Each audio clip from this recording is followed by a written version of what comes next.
शहर की ऊंची इमारतों में ना बहुत से राज दफन होते हैं, लेकिन आज हम एक ऐसे राज की बात करेंगे जिसने दो दोस्तों की जिंदगी को हमेशा के लिए बदल कर रख दिया। ये कहानी एक ऐसी रात की है जब अंधेरा बोलता है। जरा सोचें, रात के 12:47 हो रहे हैं।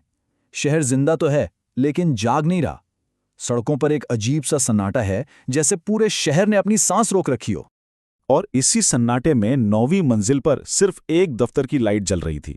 अंदर थे रवि और अमन, बेचारे डेडलाइन के बोझ तले दबे हुए, अपनी अपनी स्क्रीनों में बिल्कुल घुसे हुए। काम के प्रेशर में अमन ने मजाक में कह दिया, यार कल सुबह जब माँ पूछेंगी ना इतनी रात तक क्यों जाग रहा है, तो बोलूंगा कंपनी का भूत पकड़ कर बैठा है।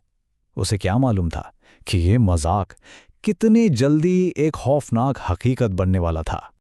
खैर, काम से थक हार कर दोनों ने सोचा, चलो एक सिगरेट ब्रेक लेते हैं। बालकनी में आए, ठंडी हवा का झोंका लगा, थोड़ा सुकून मिला। लेकिन यह सुकून बस चंद लम्हों का था, क्योंकि जैसे ही उनकी नज़र सामने वाली बिल्डिंग पर पड़ी, सब कुछ बदल गया। तो बालकनी का राज। सामने वाली बालकनी में एक औरत बहुत बेचैनी से फोन पर बात कर रही थी। उसके हाथ हवा में ऐसे चल रहे थे जैसे वो किसी से लड़ रही हो। साफ लग रहा था कि झगड़ा बहुत शदीद है। हवा में उन तक उसकी कांपती हुई आवाज के कुछ टुकड़े आ रहे थे और उनमें बेबसी साफ थी। वो कह रही थी, मैं अकेली हूं, समझ रहे हो तुम, अकेली। उसकी आवाज का दर्द ऐसा था कि रवि और अमन अपनी जगह पर जम से गए। और फिर उसने कुछ ऐसा कहा जिससे रवि और अमन के पैरों तले से जैसे जमीन ही निकल गई। उसने चीख कर कहा, मैं पहले से ही प्रेग्नेंट हूं, तुम्हें यह पहले सोचना चाहिए था। इस एक जुमले ने जैसे पूरी सूरत हाल ही बदल दी। उसकी आवाज में गुस्से से ज्यादा हैरत और सदमा था। तुम सच में ये बोल रहे हो? ये सवाल सुनकर अंदाजा लगाना मुश्किल नहीं था कि फोन के दूसरी तरफ से कितनी बेरहमाना बात कही गई होगी। और इससे पहले कि रवि और अमन कुछ समझ पाते, रात के सन्नाटे को एक दिल दहला देने वाली चीख ने चीर दिया। चीख इतनी खौफनाक थी कि दोनों के कदम वहीं के वहीं जम गए। जब होश आया तो उन्होंने घबराकर सामने देखा। वो औरत बालकनी के फर्श पर गिरी हुई थी और बुरी तरह से रो रही थी। उसका फोन पास ही पड़ा था।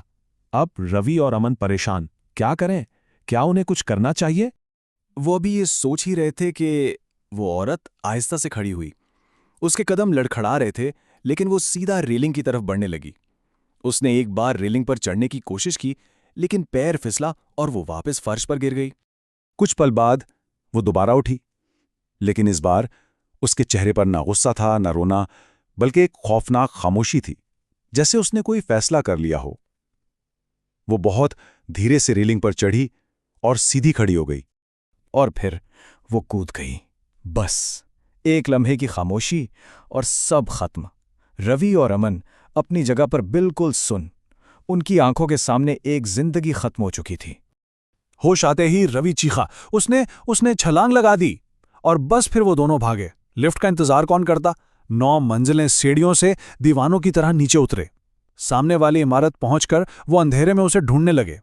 उन्होंने हर कोना छान मारा, लेकिन वहां कुछ भी नहीं था। मतलब कुछ भी नहीं, ना कोई जिस्म, ना खून का एक कतरा, बिल्कुल साफ, जैसे कुछ हुआ ही ना हो। मगर ये कैसे मुमकिन था? उन्होंने अपनी आंखों से उसे गिरते देखा था।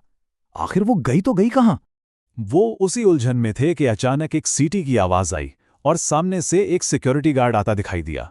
वो गुस्से में था। आधी रात को यहां क्या कर रहे हो? रवि ने हिम्मत करके उसे सब कुछ बता दिया। एक औरत, चीख और 9वीं मंजिल से छलांग। गार्ड ने पूरी कहानी सुनी, बिल्कुल खामोशी से, और यही सबसे अजीब बात थी। उसके चेहरे पर हैरानी का कोई निशान तक नहीं था, बल्कि उसने उल्टा उनसे पूछा, अच्छा वो लड़की फोन पर झगड़ रही थी है ना? जोर से चीखी भी थी। जब दोनों ने हाँ में जवाब दिया तो गार्ड ने एक लंबी सांस ली, अपनी थकी हुई आंखों से उन्हें देखा और कहा, उस लड़की को यहां से गिरे और मरे हुए आज पूरे 8 साल हो चुके हैं। गार्ड ने बताया कि ठीक 8 साल पहले आज ही के दिन वो हामला थी। वो फोन पर झगड़ रही थी और तब भी उसकी मदद को कोई नहीं आया था। ये सुनकर रवि और अमन के रोंगटे खड़े हो गए। उन्होंने अभी अभी उसी सानेहे को दोबारा अपनी आंखों से देखा था। उस रात का सदमा रवि पर हमेशा के लिए रह गया। कहते हैं वो आज भी रात को चीखों से उठ जाता है। अमन ने तो शहर ही छोड़ दिया। और वो लड़की गार्ड के मुताबिक वो आज भी कभी-कभी नजर आ जाती है, अपने आखिरी तकलीफदेह लम्हात को बार-बार दोहराते। तो ये कहानी एक सवाल छोड़ जाती है, क्या वाकई कुछ रूहें सब कुछ खत्म होने के बाद भी वहीं अटक जाती हैं, इसी इंतजार में कि कोई उन्हें देख ले और शायद उनकी चीख सुन ले?